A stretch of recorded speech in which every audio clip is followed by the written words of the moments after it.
Bismillahirrahmanirrahim. Assalamualaikum warahmatullahi wabarakatuh.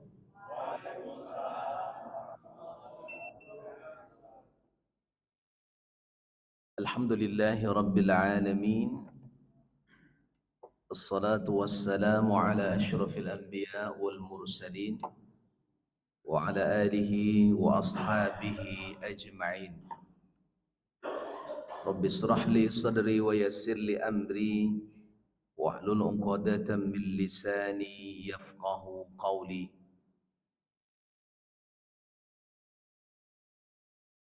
فقال الله تعالى في القرآن الكريم: أعوذ بالله من الشيطان الرجيم.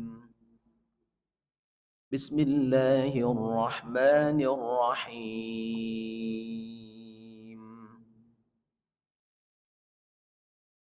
يا أيها الذين آمنوا كلوا من طيبات ما رزقناكم واشكروا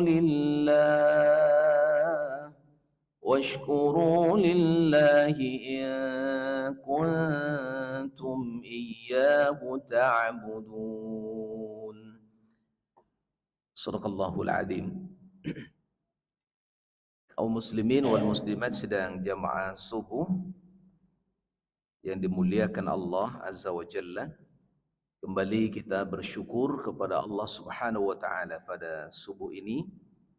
Kita diberikan waktu, diberi kesempatan untuk bisa meletakkan kening kita di atas sajadah, melangkah menuju seruan Allah yang indah dalam subuh berjamaah ini. Semoga Allah Subhanahu wa taala memberikan kepada kita banyak fadilah, kebaikan, pahala yang akan kita terima balasannya di yaumil akhir nanti. Amin ya rabbal alamin. Berselawat dan bersalam kepada Rasulullah sallallahu alaihi wasallam. Allahumma salli ala sayyidina Muhammad wa ala ali Muhammad. Bapak Ibu yang dimuliakan Allah, pada subuh ini kita bersama sebuah hadis dari Rasulullah sallallahu alaihi wasallam yang diriwayatkan dari Abu Hurairah, yang datang dari Abu Hurairah yang diriwayatkan Imam At-Tirmizi, di mana Rasulullah sallallahu alaihi wasallam mengatakan kepada kita semua tentang beberapa nasihat yang indah yang disampaikan Rasulullah sallallahu alaihi wasallam secara langsung kepada Abu Hurairah. Kata Nabi sallallahu alaihi wasallam, "May ya'khudhu 'anni haula'il kalimat." Siapa saja yang kemudian menjadikan kalimat-kalimat yang akan disampaikan Rasul ini dalam sebuah amalan kehidupannya, fayamalu bihinna aw yu'allima may yu'malu bihinna, baik dia sendiri mengamalkan apa yang disampaikan Nabi, kemudian juga dia mengajarkan kepada saudara-saudaranya. Jadi sunnah ini kita amalkan sendiri dan kemudian kita juga ingatkan kepada saudara-saudara kita. Karena nasihat ini adalah nasihat yang amat berharga yang disampaikan baginda Rasulullah sallallahu alaihi wasallam kepada Abu Hurairah radhiyallahu anhu. Kata Nabi sallallahu alaihi wasallam, yang pertama, ittaqil mahariba takun a'badan nas. Yang menjadi nasihat pertama Rasulullah sallallahu alaihi wasallam itu yakni ittaqil mahariba takun a'badan nas. Takutlah engkau dari segala apa yang diharamkan oleh Allah, maka niscaya engkau akan menjadi hamba yang terbaik di hadapan Allah dan di hadapan manusia. meninggalkan perkara-perkara yang haram itu adalah kewajiban. Bukan persoalan yang kemudian mesti kita beransur-ansur meninggalkannya, tetapi secara total. Karena sesungguhnya Bapak Ibu yang dimuliakan Allah, perkara yang haram itu akan merusak diri manusia, akan merusak nilai amal seseorang, dan akan menjadi tertolaknya sebuah doa yang dipanjatkan. Jadi perkara yang haram itu kan berat. Dan sementara Nabi SAW mengatakan, di akhir zaman ini akan lahir manusia-manusia yang dia tak lagi memikirkan dari mana dia mengambil sumber kehidupannya, adakah dari yang halal ataupun dari yang haram. Sekarang ini kan kita tengok begitu Bapak Ibu. Tapi bagi orang yang konsekuensi keimanannya teguh dan utuh untuk bertahan, walaupun berat sekali untuk dijalankan di tengah zaman yang seperti ini, tetapi disitulah letak kehormatan kita yang akan mengantarkan kemuliaan kita di hadapan Allah menjadi tinggi dan menjadi terhormat.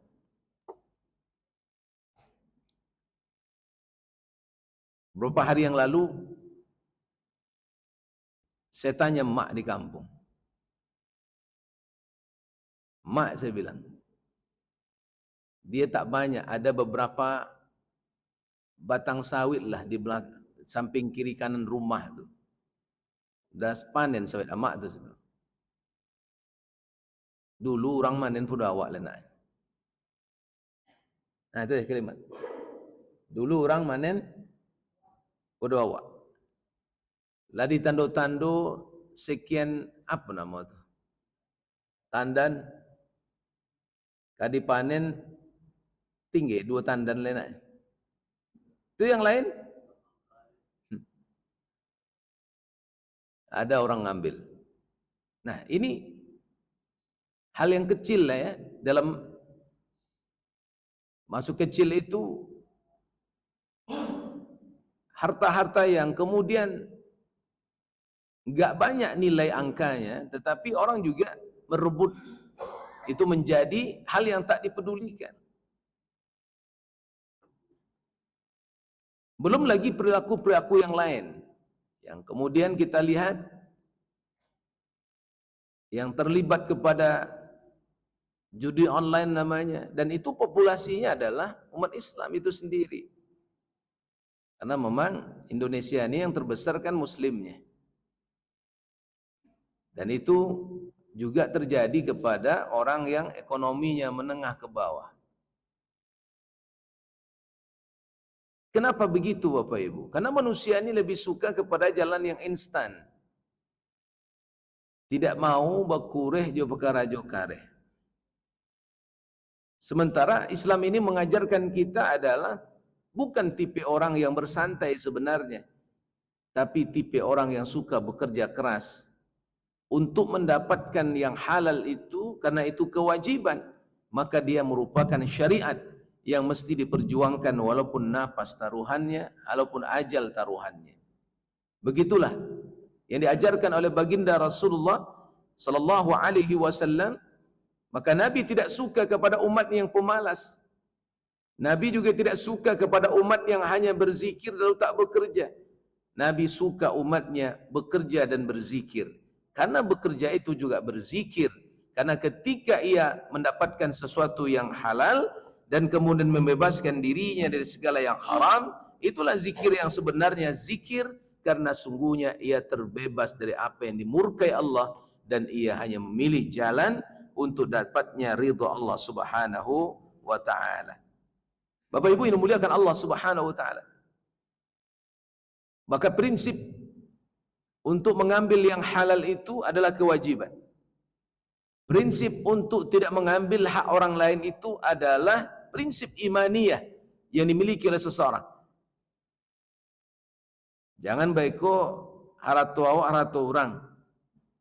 Kabun awak kabun orang kabun awak.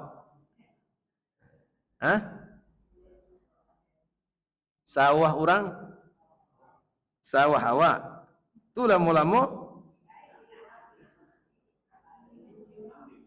bini orang. Nah, itu ialah parah. Ada dalam Suraman itu? Ada juga? Siko nak ada orang. Ya kan? Tapi dalam prakteknya kan ada. Ya bininya dilarikan mantannya. Ya kan? Macam-macam kejadiannya. Mendakwakan ini di kampung-kampung, kampung tu lain pula. Dulu kita ingatkan selalu tu. Setiap musim bersawah, kawan yang meninggikan pematang sawah, dia yang kemudian mencangkul secangkul setiap musim sawah. Lama-lama bergeser batas tanah dia tu tambah luas.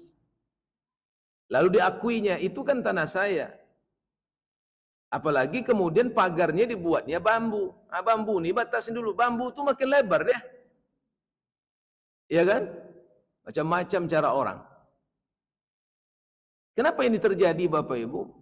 Manusia tak takut memikirkan bagaimana beban hisab terhadap harta yang diambil dari orang lain itu dengan cara yang batil ini. Kalau tanah yang diambil, jujunglah 7 lapis bumi itu besok di akhirat. Carilah orang yang punyanya. Ketika orang yang punya itu tak lagi mau menerima dan dipersilakan, kau pikul sendirilah. Karena aku di dunia aku minta dulu kau tak beri, baru sekarang kau mencariku, aku tak terima lagi. Kepada siapa kau antan tanah itu? Berat itu. Ya. Nah, sementara terkadang ada orang yang mengambil tanah orang lalu dibuatnya kebun sawit. Luas pula tuh. Ya kan? Cuma mana besok di akhirat tuh? Jadi Ustaz, bagaimana taubat orang begini Ustaz? Istighfar, menangis, bawa umroh, bawa haji cukup? Enggak cukup. Kembalikan hak orang tuh. Kau menangis bertaubat baru selesai. Kalau dia bertaubat saja tapi tetap makan dari situ, sama aja enggak bertaubat. Karena menyangkut ini hak manusia yang mesti dikembalikan kepada siapa yang berhak untuk memilikinya. Maka kemarin ketika ceramah di rumah Ayanda, kita sampaikan sedikit bagaimana ketakutan para sahabat-sahabat itu kalau mereka berada pada harta yang haram. Maka semua sahabat itu semuanya pekerja keras. Tidak ada satupun sahabat itu yang pemalas. Ketika Abdurrahman bin Auf menyatakan Muslim di hadapan Allah, seorang saudagar kaya di Mekah, harta bertimbun banyak, hebat, tapi ahli keluarganya mengatakan, ya Abdurrahman, kalau engkau juga ikut Muhammad, pergilah. Tapi tak ada pun satu harta ini yang akan kami ikhlaskan untuk engkau bawa. Sampai istrinya pun tak ikut. Semua hartanya tak ada yang dibawa, kecuali baju yang di badan. Namun dia hijrah, karena dia tak ingin mengambil sesuatu yang haram. Maka kemudian Abdurrahman bin Auf membantu memasarkan, ya, menjualkan onta-onta orang Madinah. Lalu kemudian dia membuat akad, yang dijual tu ontanya, tetapi biasanya pelana-pelananya itu enggak dihitung oleh mereka. Lalu Abdurrahman minta ridha dari talinya, pelananya, bahwa itu bisa dia gunakan sendiri. Dari situlah dia dapatkan modal untuk mengumpulkan. Akhirnya dia menjadi seorang saudagar terkaya, termasuk ekonom muslim terhebat di zaman itu adalah Abdurrahman bin Auf yang menguasai pasar. Makanya ketika Abdurrahman ditanya apa yang harus dia lakukan, kata Abdurrahman, dullani ala su', tunjukkan kepadaku pasar, di mana letak pasar. Maka dia bisa menguasai pasar-pasar Yahudi yang dulu dikuasai Yahudi, akhirnya takluk di tangan kaum muslimin yang luar biasa. Ya Bapak Ibu, ini muliakan Allah. Betul juga dengan Utsman bin Affan. Dia tahu bahwa umat ini harus diselamatkan. Maka dia ambil peran untuk membebaskan sebuah sumur agar tekanan ekonomi tidak terjadi kepada umat, agar umat tidak melakukan hal yang haram untuk mendapatkan harta mereka. Maka kemudian sumur itu dibeli oleh Utsman bin Affan dari seorang Yahudi. Utsman ini kan cerdas dia, ya kan? Dibeli semua tak mau dia orang Yahudi itu. Kalau engkau tak jual semua tak apalah. Sekarang paruh-paruh waktu lah kita, ya kan? Para waktu. Ada waktu kami yang ambil air nih. Nanti sisanya engkau pula yang memanfaatkan sumur tuh. Tak apa, aku bayar mahal. Utsman cerdas. Iyalah kalau gitu kata Yahudi. Yahudi ini tak terlintas dia bagaimana hebatnya pemikiran Utsman. Lalu kemudian apa kata Utsman? Hai kaum muslimin, ketika jatah kita mengambil air, kalian isilah kendi-kendi di rumah kalian. Bak-bak air yang ada di rumah kalian. Ya, penuhkan semua. Ini kesempatan kita. Hari ini, hari esok, hari besok, hari kita. Ambil. Buat stok yang banyak. Agar ketika giliran orang Yahudi itu memanfaatkan air itu, kita tak lagi butuh air dia. Oh iyalah. Diisi oleh kaum muslimin air. Ketika di saat waktu orang Yahudi itu menjual air itu, tak ada seorang pun yang tiba. Iya kan? Tentu bingung dia, tak ada penghasilan. Di saat itulah Utsman datang. Datang lagi Utsman. Macam mana kawan? Aku beli aja lah semua. Iyalah, pada aku rugi semua, aku jual aja lah katanya. Jadi sumur itu akhirnya menjadi umat Islam. Ini hebat nih. Ya kan? Makanya kata Nabi sallallahu alaihi wasallam, di antara orang yang hebat itu adalah orang yang kemudian hartanya banyak, kemudian mampu memberikan support terhadap saudaranya untuk diberikan jalan kebaikan agar tidak jatuh pada yang haram.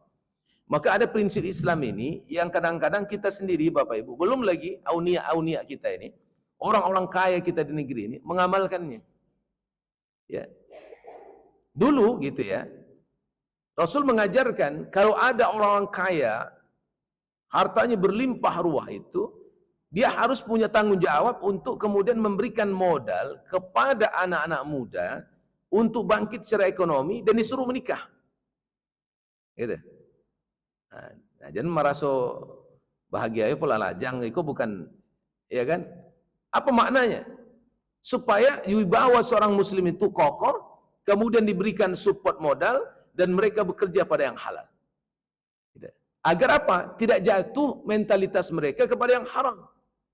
Ini kan tak berlaku kita sekarang nih. Kita ini dunia kita sekarang kan yang kaya makin kaya, yang miskin makin miskin. Betul tuh. Ya kan gitu dulu. Ini support yang begini enggak. Kalaulah umat Islam kembali kepada ini dahsyat nih. Maka kewajiban kita ini bukan kewajiban untuk diri sendiri, tapi menyelamatkan saudara kita dari perkara yang haram adalah sesuatu yang hebat. Makanya kata Nabi SAW, kalau ada seseorang yang kemudian di umat muslim ini yang pernah engkau bantu lalu dia memiliki amanah atau hutang, lalu engkau melepaskan ikatan hutang itu dan meridhokannya, ya, dan orangnya baik, ya kan? Itu pahalanya sangat besar kata Nabi SAW. Kenapa? Dia telah memberikan wibawa kehormatan kepada saudaranya untuk tidak jatuh lagi kepada hal yang memberatkan iman dan hatinya. Karena siapapun Bapak Ibu, kita ini kan kalau sudah punya beban hutang ini kan berat. Siapapun dalam hidupnya dia ada hutang. Ya, ada yang enggak berhutang Ibu? Ada pernah berhutang dalam hidup dari awal sampai sekarang? Ada? Nah, kalau ada hebat tuh. Saya nak belajar tuh, macam mana rumusnya. Ya kan? Nah, tapi disitulah. Kenapa kemudian dalam bab tersendiri, hutang dalam hal yang biasa itu mubah hukumnya, tetapi kalau seandainya sesuatu yang kemudian melanggar syariat menjadi haram hukumnya, dan ini sudah dibagi oleh para ulama tentang pembahasan-pembahasan itu. Ya, nah, karena di situ ada peluang transaksi amal kebaikan untuk membantu saudara-saudara kita untuk tidak jatuh kepada apa yang diharamkan. Maka Abu Dujanah yang kita tahu kemarin kisah kita sampaikan tidak membiarkan sebutir kurma pun yang walaupun sudah dikunyah oleh anaknya yang lapar untuk masuk ke dalam mulutnya. Lalu dia memuntahkan kembali kurma itu karena dia tahu konsekuensi segala yang haram akan menghalangi ibadahnya kepada Allah, akan membuat hatinya menjadi kasar, akan membuat doanya tidak diterima oleh Allah Subhanahu wa taala. Maka apa yang diingatkan oleh Rasulullah pertama sekali kepada Abu Hurairah, ittaqil mahariba takun a'badan nas. Tinggalkanlah perkara yang haram, maka engkau akan menjadi seorang hamba yang terbaik. Ini perjuangan Bapak Ibu, tidak mudah memang. Ya, makanya Rasulullah menghimpun para aulia itu di sekitarnya. 10 di antara sahabat yang dijamin surga itu, 9 di antaranya adalah para aulia qallamrat. Enggak ada yang mengatakan bahwa Islam ini identik dengan miskin, tidak. Tetapi Islam ini identik dengan kekayaan. Karena kekayaan itu dibutuhkan untuk menyelamatkan wibawa umat agar tersebarnya harta kaum muslimin kepada jalan untuk saling tolong menolong. Nah, ini kebaikan Bapak Ibu. Tapi ini konsep yang sudah dibangun Rasulullah, walaupun terkadang kita umat ini belumlah ideal untuk mengamalkan apa yang disampaikan baginda Rasulullah sallallahu alaihi wasallam. Bapak Ibu yang dimuliakan Allah Subhanahu wa taala. Ini yang pertama. Ini disampaikan Nabi, yakni ittaqil mahariba takun a'badan nas.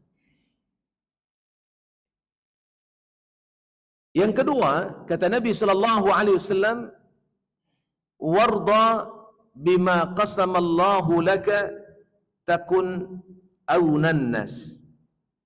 Ya, yang kedua adalah ridha dengan segala apa yang diputuskan Allah, maka engkau akan menjadi manusia yang terkaya. Sehingga ada hadis yang sering kita dengar, laisal ghina bikasratil arad walakinnal ghina ghaniyun nafs. Bukanlah kaya itu orang yang menumpuk harta yang banyak, tapi kaya itu adalah ketika jiwa menerima apa yang diputuskan Allah Subhanahu wa taala. Jiwa yang tenang, yang kemudian tidak menyalahkan apa yang ditakdirkan Allah. Hidup kita ini enggak sama takdirnya Bapak Ibu. Ya kan? Kalau perjalanan hidup orang ini sama takdirnya, enggak akan ada cerita tentang sebuah motivasi hidup. Saya suka bertanya kepada orang tua-tua yang kemudian, kenapa hari ini mereka hebat? Kenapa hari ini mereka bertahan? Kenapa kemudian hari ini mereka ya tetap stabil? Atau kemudian apa jalan yang dilangkah mereka dalam kehidupan? Nah, ini tak sama. Makanya kita berguru kepada pengalaman orang tua ini adalah guru terbaik yang bisa kita sadur menjadi ilmu, pengalaman-pengalaman yang luar biasa. Bapak Ibu yang muliakan Allah Subhanahu wa taala. Banyak orang yang kemudian keluar dari kebiasaan yang tidak biasa menjadi kebiasaan yang luar biasa. Ya, keluar dari kebiasaan yang biasa menjadi kebiasaan yang tidak biasa. Dan ini sebagai proses untuk merubah diri mereka dengan mengimani takdir. Makanya selalu disampaikan, bab mengimani takdir ini kan berat. Satu pemahaman yang indah gitu ya. Nabi mengajarkan kepada para sahabat. Ketika para sahabat datang, lalu bermajlis kepada Nabi, lalu ketika mereka duduk di majlis itu, Nabi bertanya kepadanya, wahai saudaraku, ontamu tu dah kau ikat. Kata Nabi gitu, ontamu tadi dah kau ikat atau belum? Ya Rasul, aku letakkan aja itu onta aku di depan tu. Aku kasih rumput, tak aku ikat. Kalau Allah mentakdirkan onta itu tak lari ya Rasul, dia akan tetap di situ. Itu kata sahabat. Lalu Nabi mengatakan, yang benar saudaraku, kau ikat dulu ontamu, tapi dia pergi juga, itu baru takdirmu. Tapi kalau engkau tak ikat, oh iya onta tu, apa namanya? Itu namanya sia-sia. Nah, makanya kan Bapak Ibu, kalau di masjid itu dibuat, tolong motornya dikunci ganda. Ya, kan gitu ada instruksi kan? Ya. Lalu kata ibu, ya kalau Ustaz, tidak ada kunci, kalau tidak ada kan maliang, tidak maliang itu dah. Lalu di maliang orang, hah? Nah, Apa makna pemahaman disampaikan Nabi itu?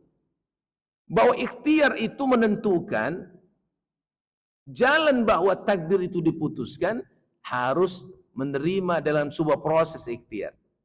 Makanya oleh karena itu, takdir apa yang belum terjadi bisa berubah. Tapi takdir apa yang sudah terjadi, itulah ketentuan Allah. Tapi nextnya bisa dirubah.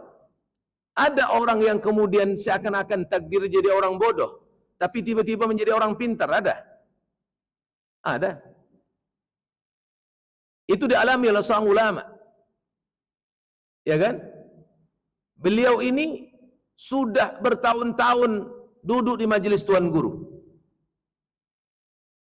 Tak pandai-pandai. Kawan naik kelas, dia tinggal kelas terus. Malu, dia sudah tua. Kemudian dia tinggalkan majelis gurunya, dia kemudian melarikan diri, malu. Lalu dia sampai di sebuah tempat, ya, dia melihat ada sebuah batu besar yang kemudian ditempa oleh air yang bening, yang lembut, tapi kemudian membuat batu itu menjadi berlobang. Lalu dia berkata kepada dirinya, ya Allah, ternyata batu ini sekeras ini pun bisa berlobang sama air. Berarti bukannya aku ini yang bodoh, ya kan? Tapi aku yang tak mau sungguh-sungguh belajar. Maka dia pulang lagi ke majelis gurunya. Akhirnya dia menjadi seorang ulama besar. Ya kan? Ada orang yang kemudian awalnya seakan-akan jadi orang miskin lalu jadi orang kaya, ada. Ada. Ya kan? Makanya kita rubah prinsip dari memahami iman kepada takdir itu.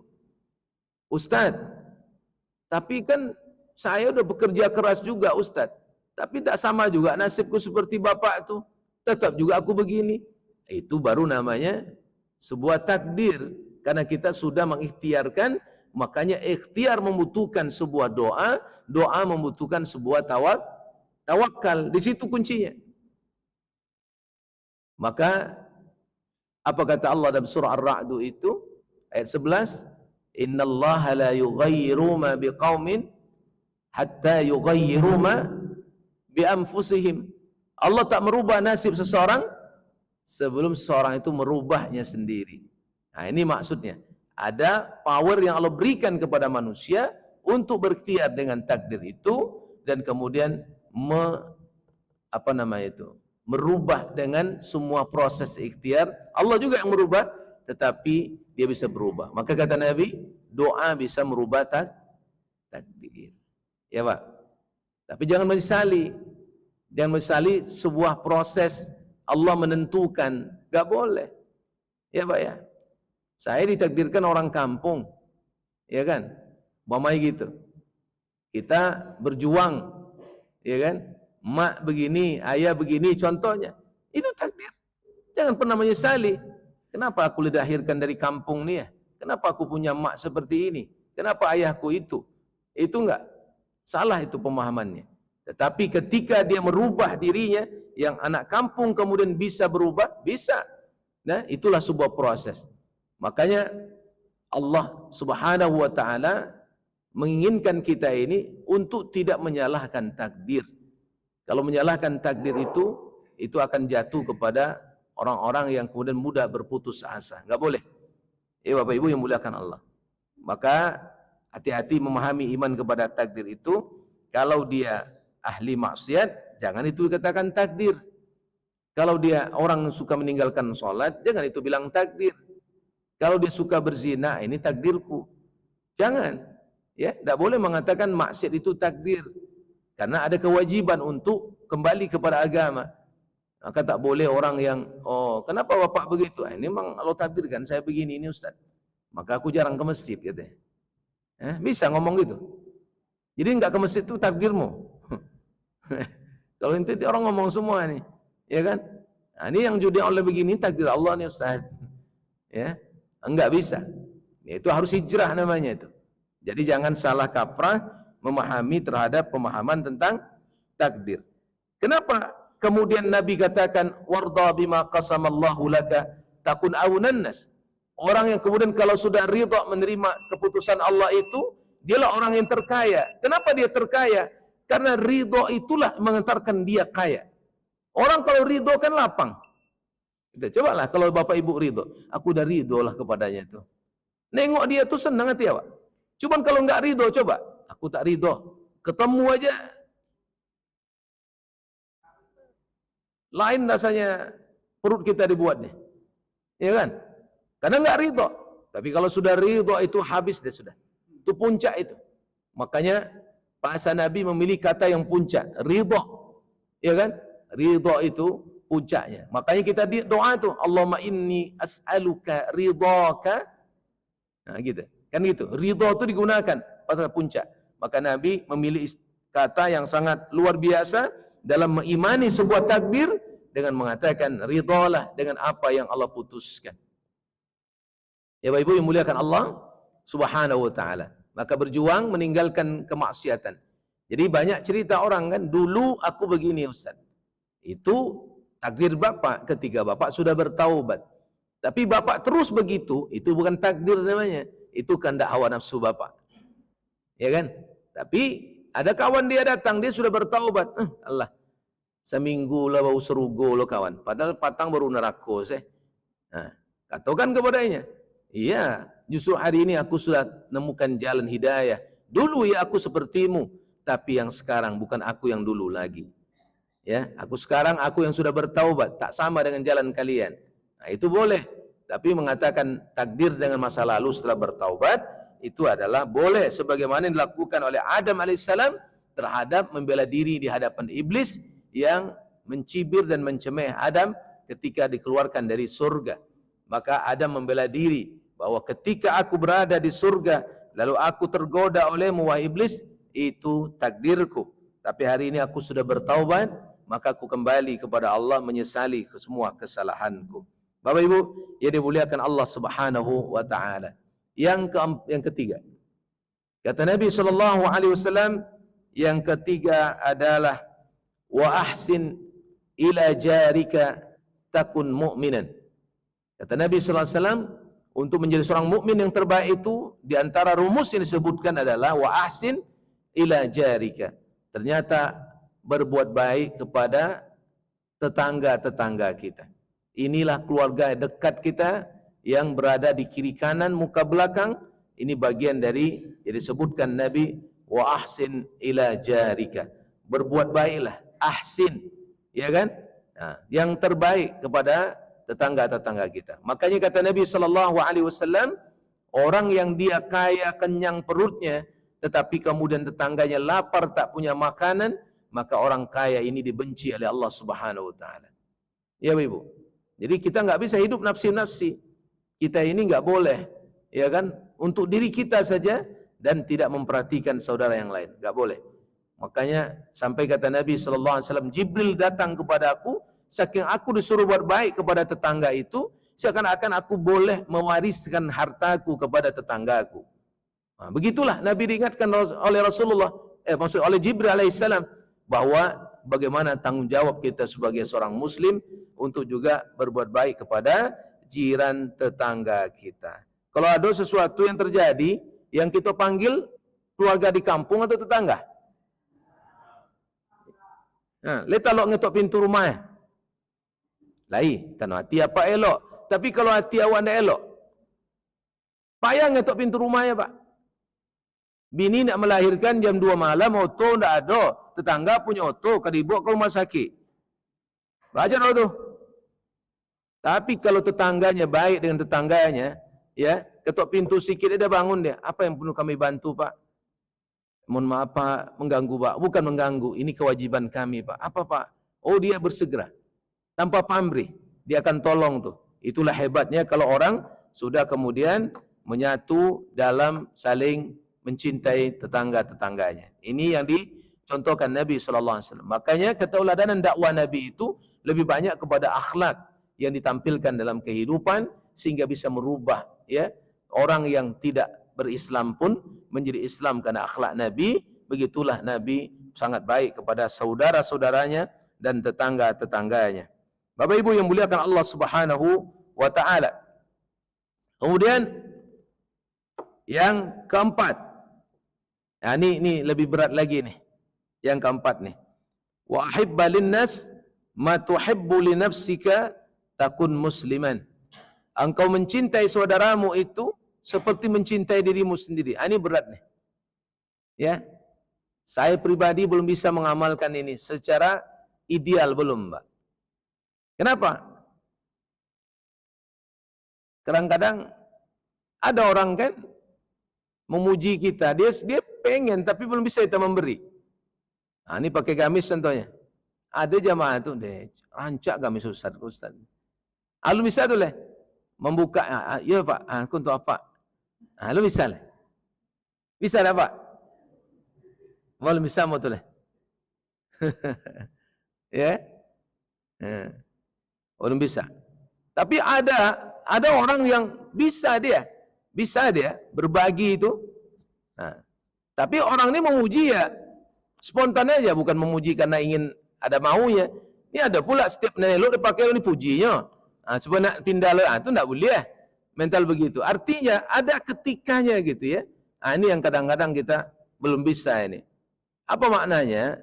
Apa yang dirasakan saudara kita itu adalah bagian yang kita rasakan. Maka setidaknya kita mendoakan. Penderitaan saudara kita doakan, mampu kita membantu, kita bantu. Itu bagian dari tanggung jawab terhadap bagaimana seorang muslim itu tidak bisa sendiri, tapi membutuhkan saudara-saudaranya yang lain.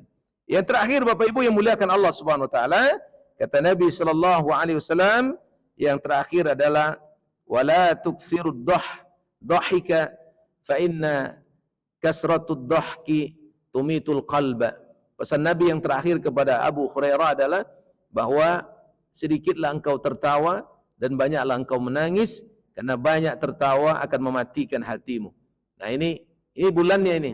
Bulan Ramadan, ada introspeksi diri untuk banyak menangis terhadap semua kesalahan-kesalahan kita, agar kemudian hati kita menjadi hidup dan penuh cahaya kembali untuk bisa mengenal syariat Allah lebih dalam dan mencintai perintahnya dan mampu meninggalkan apa yang dilarang oleh Allah Subhanahu wa taala.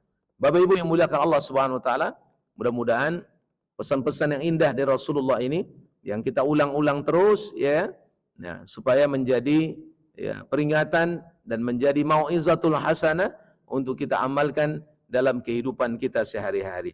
Walaupun perlahan-lahan kita ya Bapak Ibu yang muliakan Allah, tapi progresnya jalan terus agar kemudian syariat ini kita amalkan pelan-pelan untuk mendapatkan kehormatan Allah Subhanahu wa taala. Yang penting step by step. Ya, karena rumus yang dikatakan Nabi, ahabbul a'mal ila indallah adwamuha wa in qalla. Sebaik-baik amal di sisi Allah itu rutin walaupun sedikit, ya. Tapi rutin, continue. Banyak continue lebih baik. Tapi kalau tidak bisa, berarti rutin tapi lebih terus-menerus lebih baik dicintai oleh Allah Subhanahu wa taala. Demikian bisa kami sampaikan dan insyaallah, dan terima kasih atas perhatian. Subhanakallahumma wa bihamdika asyhadu an la ilaha illa anta astaghfiruka wa atubu ilaik. Assalamualaikum warahmatullahi wabarakatuh.